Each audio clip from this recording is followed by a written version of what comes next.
This is Democracy Now!, democracynow.org, The War and Peace Report. I'm Amy Goodman with Nermeen Sheikh. Well, we end today's show with our interview with Pulitzer Prize-winning investigative journalist Julia Anguin, author of the new book, Dragnet Nation, A Quest for Privacy, Security, and Freedom in a World of Relentless Surveillance. Anguin is currently at ProPublica and was previously with the Wall Street Journal. When we spoke with Julia Anguin, CIA analyst Ray McGovern and former FBI special agent Mike German were also in the studio, and you can watch that part of the interview on our website. Nermeen and I began by asking Julia Anguin how she tried to increase her own online privacy. Well, I basically conducted this exercise because I felt that, we are always told that we have made the choice to give up our privacy. And that we have going online? Just by going online and choosing to use free services, and that we really have given it up, right, for security, for free services. And so I decided, okay, I'm going to withdraw that choice and see if I can still live in the modern world, because theoretically I can opt out. And so I was successful at some things. I stopped using Google search, and I started using Why? What's the problem with Google search? So what I didn't like about Google search was that they keep all of my search records, right? If you're logged in, like I mostly was, my records were dating back to 2006. Every search I had conducted, and it was all logged in there in my history. You can find it in yours also. And it's really disturbing to look at, because you see that every single thought that goes through your head, you basically Google it. So in the morning, I was like, I Googled the weather, then I Googled my breakfast. I mean, it seemed to me that there was nothing in my head that didn't come out into a Google search. But what about when you write clear history? You can clear your history, but Google also saves history on their end tied to your IP address. And so the thing is, even when you log out, their business is keeping records and analyzing data. That's what they do. They offer that data to advertisers as a way to convince them to advertise on Google. So I decided that basically I just didn't want that record. I was also mad Google wouldn't let me download it myself, because I thought maybe I would learn something about myself by watching my crazy mind jumping around, but I can't get it, right? They have it, but I can't download it. Wow. So I left and joined a DuckDuckGo, which is this... Wait, did you ask Google? Did you say, I want my history? Well, I did, actually. They have a section of their website where you can take some of your data. It's called the Data Liberation Project at Google.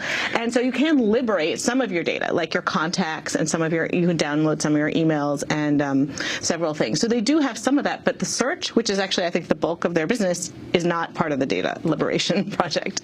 And I asked them, they said they didn't know when they would ever add it, so I don't know. So I went to DuckDuckGo, which doesn't save any history. So they're just a privacy-protecting search engine, and they DuckDuckGo. They're a small startup near Philadelphia.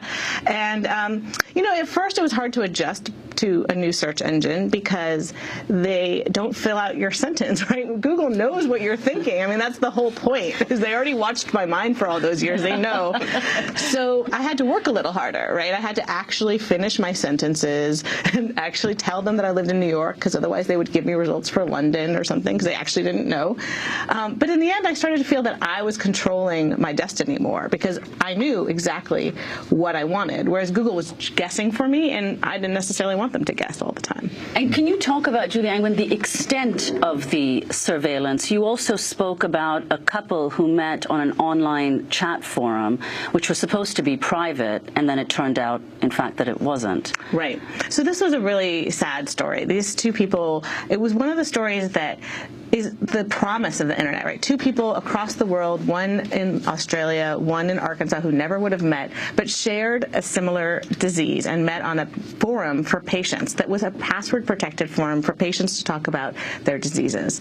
And they were having a really kind of emotional conversation on this forum when they got a notice from the forum operator that there had been a break-in. And so this big media monitoring company, Nielsen, which I think most people know, has a social media monitoring business where they try to monitor online buzz and they sell that to big companies who want to know what their products are being talked about.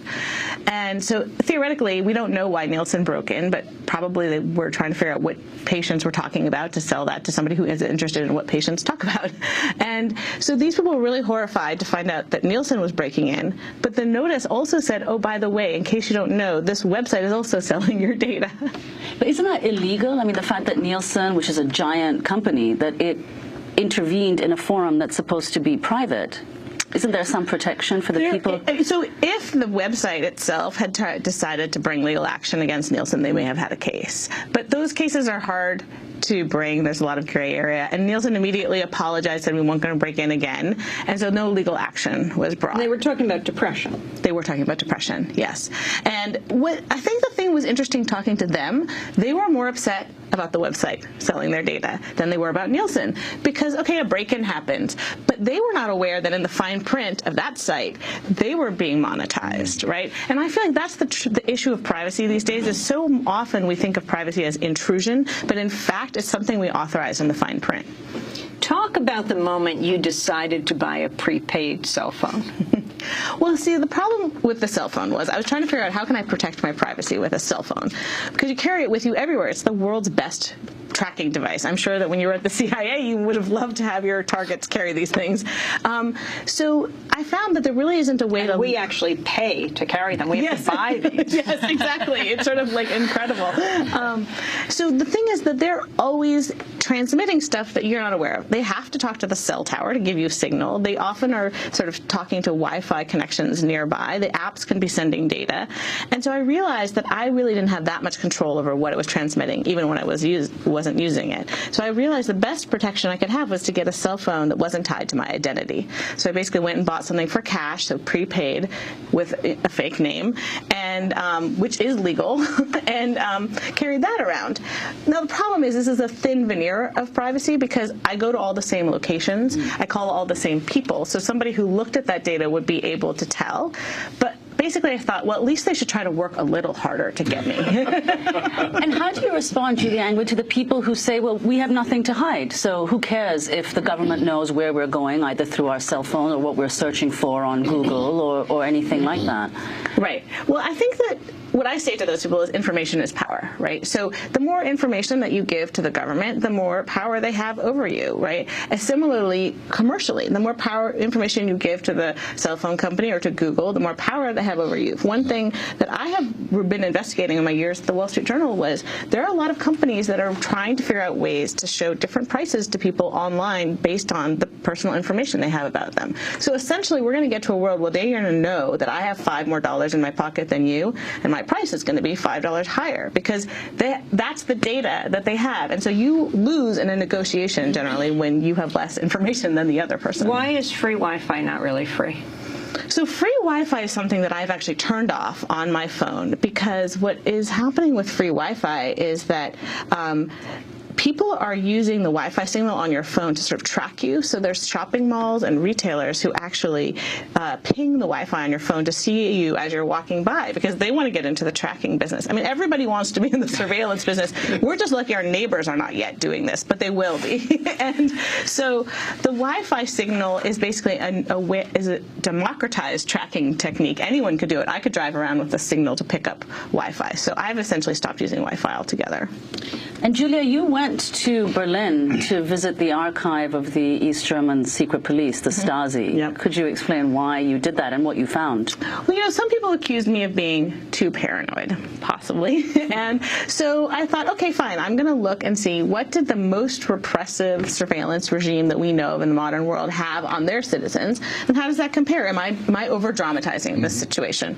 So I went to the Stasi archive, and I obtained through their equivalent of a Freedom of Information Act request a few files, which I got translated. And I looked at them, and, you know, they were handwritten, dozens of pages, but in totality, they were not really as robust as like an average Facebook profile, and certainly not anywhere near as revealing as my Google search results.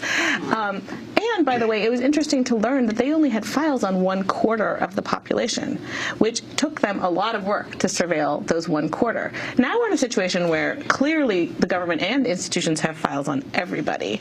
So really the question is, how can we prevent our regime from using that in a way to repress us? And that is, I think, the question is really one of oversight. Who is Daniel J?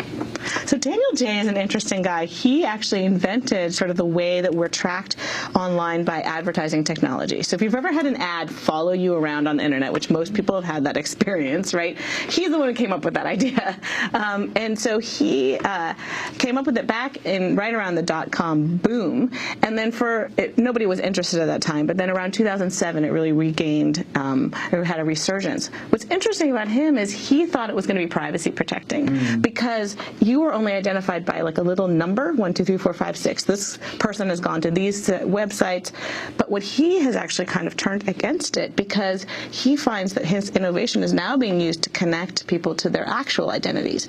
People like Facebook and Google actually often, if you have an account with them, when they track you on other websites, know who you are. And so he is concerned that his anonymous creation is actually becoming less anonymous.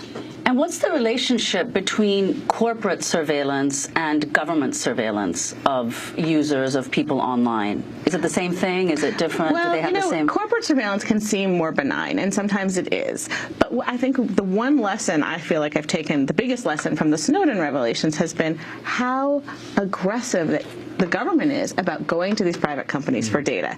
Because to them, this is incredible. Google has so much more, right? They want it. So we have seen that Google has so much more than the government. Yes, right. I mean, the government actually does have limits on their collection. Now, they don't always obey them, as we have seen from some of their violations mentioned in the FISC. The Foreign Intelligence Court has dinged NSA. But ultimately, they do have to obey some laws. And whereas Google has everything. They have every map you've ever looked at. They have every, search. They have your email content. So we have seen that the government comes to them repeatedly with requests, secret court orders for the documents. And then we've also seen some occasions where they've hacked in to different parts of the internet to try to get that data other ways. And there are no restraints at all on companies keeping this information or even disseminating it to other companies? Right now, yeah, we're one of the only Western nations without a baseline privacy law that basically puts some baseline limit on what commercial data gatherers can do. Most Western countries have at least offer citizens the ability to see their files, correct them, and sometimes remove them. You write about how an innocent citizen can be placed in a police lineup and suspected of a crime. Tell us more about that. Well, so before ubiquitous surveillance, which, by the way, I would just point out was only 10 years ago, none of us probably, I hope, I didn't at least have a police file, right? They didn't have a reason to track me, so they didn't have my information. And that was a situation I was really happy about. Now, of course, all sorts of governments from state and local to the federal can sweep up tons of information and then sort of trawl through it for people that might be doing suspicious things. I tell the story in my book of one man who was a boiler repairman near Boston, and he basically showed up one day and found that his driver's license had been revoked. He saw a notice. He went to a court hearing. They said, show up at this hearing. We'll tell you why. And when he went there, they said, our facial recognition technology has identified you as looking too similar in your photo to another person, so we think you guys have done identity theft. Prove who you are, right? So he had to prove that he was who he was. And so this is sort of the presumption of guilt is reversed, right? He has to prove his innocence to get out of the lineup. Talk about the web camera. It's just become the webcam that almost everyone has right now, because if you take pictures, you have it. GCHQ, it turns out, was using the images when you were in a Yahoo chat with someone. But talk about how often this is used. I remember going back a year or two, that kid in, which state was it? Was it Pennsylvania? The school had given kids laptops. Yes, right. And they were very excited, and they went home, and he's home in his room. But the school, they said, to protect the students so that you wouldn't think that they were stealing laptops, they would always turn the cameras on if you took the laptop home, so that they could say, oh, he wasn't really stealing a laptop, he was actually using it. But in fact, what they were doing, well, he was eating, I think it was Mike and Ike jelly beans. They took that to mean that he was popping drugs. They called in his parents, and they said, he's using drugs. They were frightened. They said, what are you talking about? How do you know he's using drugs? He's a kid. I think he was in elementary school. And they start to show photographs, but they recognize this is their boy's room that he's in. And they see he's putting things in his mouth, which is his favorite candy. But these photographs, and this is a few years ago, and then all the kids realize they are being filmed in their bedrooms by the school. Yes, right. It was really, that was a horrifying story of, once again, where's the presumption of innocence? Right? You were called in for taking drugs. So the thing about the camera is that it can be remotely activated. That's what happened to those kids. And unfortunately, there's like criminal hacking gangs out there who want to trick us into clicking on a link that installs some software that can remotely activate our camera. And what they've been doing is basically filming people in their rooms and then trying to blackmail them. So I have naked pictures of you, send me money. And so basically in the tech community that I hang out with, the hackers, they all have stickers over their camera because they know how easy it is to download this free software that can remotely activate your camera. And then you take it off when you want to use the camera, but essentially everyone should have a sticker over their camera. But you pointed out that this period of relentless surveillance is only a decade old. So, for all of us at this table, that's, only a fraction of our lives. But you, in your book, you say that you even got your children. I mean, the next generation has grown up with this stuff. Yeah. How did you get them to be interested in online privacy, and what steps can they take to protect themselves? Well, the thing about kids is there's this myth that they don't care about privacy. People tell me this all the time. My kids don't care about privacy. And what I say to them is, you are their threat model. You are the NSA to them. They want privacy from you. What you don't realize is they don't care about the same issues you care about, but they do have a privacy issue, and it's you. And so the way I convinced my kids was essentially to show them that they could have secrets from me. This was the selling point. They actually mostly wanted secrets from each other, right? No little brother is going to find out my stuff. So they really enjoyed the fact that it also seemed like fun. I showed them this tool they could put on their web browser that shows how many tracking technologies were on any given website. And to them, it was like a video game. Oh, I got a website with 40 trackers, And then I taught my daughter to build strong passwords so that her brother couldn't break into her accounts. She actually ended up starting a password business where she sells strong passwords for $1. She'll make them for you. And what do you mean by strong password? So what a strong password these days is really long and basically not already used on another site. So many sites have been hacked that the password hacking community have every password that's already been used. So you basically need something new, which is, by the way, really hard to think of. So all of our brains are overtaxed with this password question. So what my daughter does is she solves that problem. How old is she? She's 9, and she solves that problem by picking random words out of the dictionary.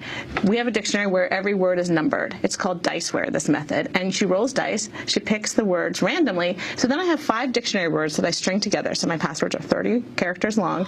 And then I can remember them, though, because they're dictionary words. They're still not words I would ever choose, but they're most likely not in any of those password files that have been hacked already. Do you also put numbers in them? So what she does is she gives you the password unsalted, and then you are supposed to salt it with numbers, exclamation points, capitalization, as you wish. How will you ever remember these? That's the problem. Then here's the other thing. You must write them down. You're unlikely to have somebody break into your house, find the piece of paper with your password on it, and then figure out which account it goes to. So the myth that we can't write our passwords down is really unhelpful and is actually creating password insecurity. So do you think attitudes about privacy are changing now?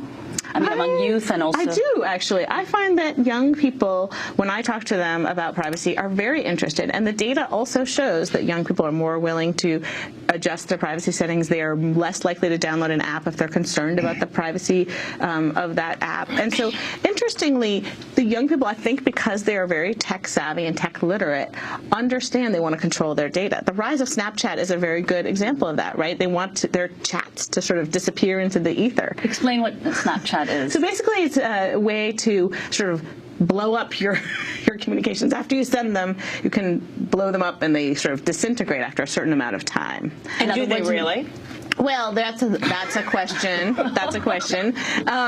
So maybe they like the perception of privacy. The problem we have with a lot of these tools is we don't have good standards of auditing, and so it's hard to know whether companies that say they're doing something to protect your privacy are actually doing it. And That's Julia Anguin, author of the new book, Dragnet Nation, A Quest for Privacy, Security, and Freedom in a World of Relentless